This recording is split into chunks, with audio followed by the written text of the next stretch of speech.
Hey guys, welcome back to my channel. It is your girl Cinquanta Cox-Smith of www.cinquantacoxsmith.com. Smile for me. So today I'm here with a video and we're going to talk about what I wish I knew before I started a general business.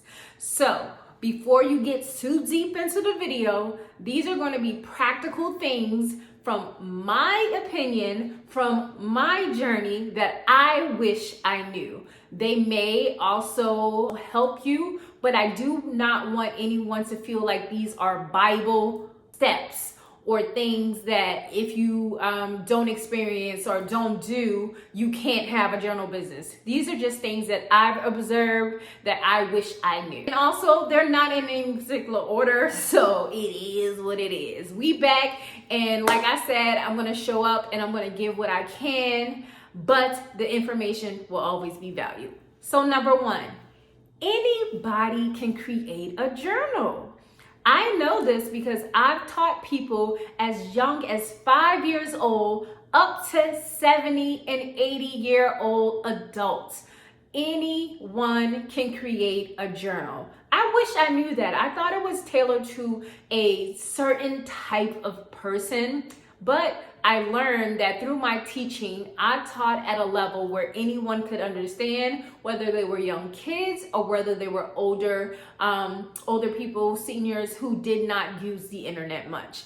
That is totally false.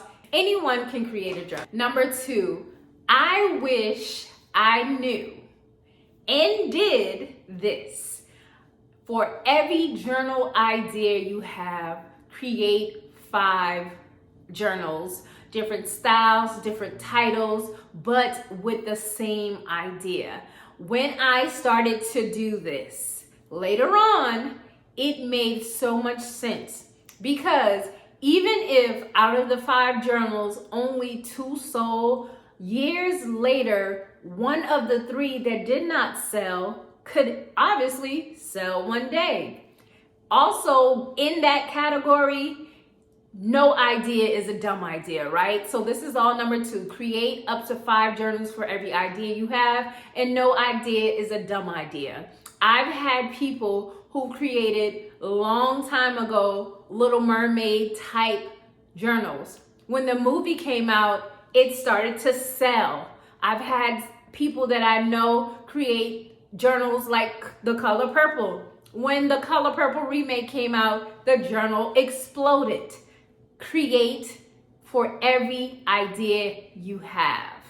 Of course, if you have the time. Number 3, test your idea with research. Research on Amazon, research on Etsy, on social media, on Google, hashtags, Reddit, anywhere where there's an article or information about this niche, research it. Research is what is important. How can you create a journal if you don't know if someone needs it?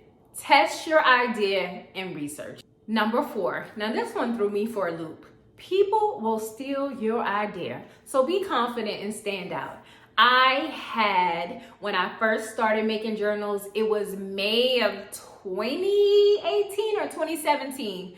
By December, I had multiple journals on the best-selling list, all 3. New, regular best-selling list, and also most wished for. I never knew how someone could even make the most wished for list, but I did with multiple journals. And once that happened, I became competition where there was none. So people started to steal my journal ideas.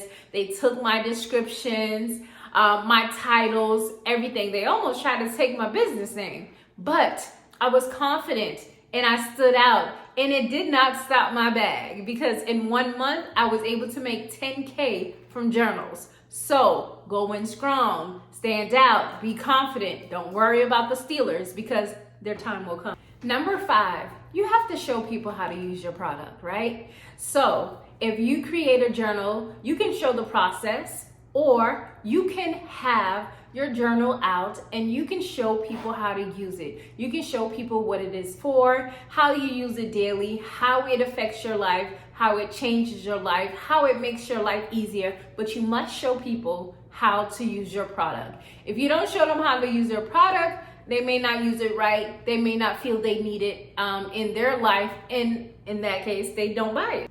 6, please buy a sample of your journal.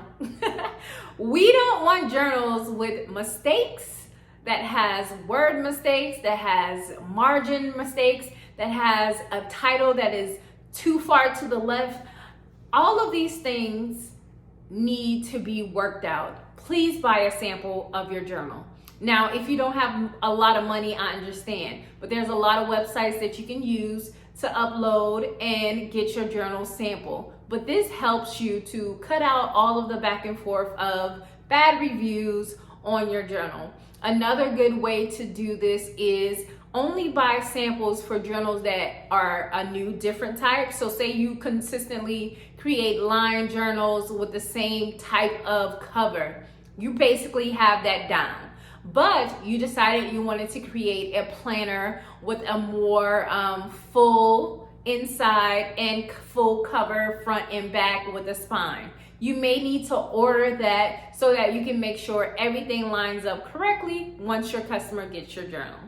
7, I wish I knew about all of the sites that I know now that you can create a journal on for free, that are drop shipping, print on demand, or just easier routes to take when starting with no money.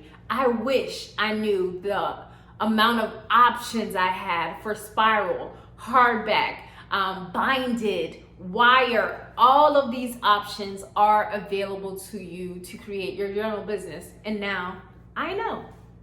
8, paper quality matters. Do a pen test. Look at the weight of the paper depending on the site that you're using. Find the best pens that work for those journal types. Advertise that, share that with your audience so they know these pens work best with this journal or this paper type. Do a bundle, create your own pens. I'm going into deep. This is just what I wish I knew. So I'm gonna stop there before I teach a whole lesson. 9, design matters, especially when you want to create a journal that has prompts or that you can mark in, or habit trackers or planners. Make sure it is functional. Make sure you are designing and creating to serve a need. Don't just create a journal just because.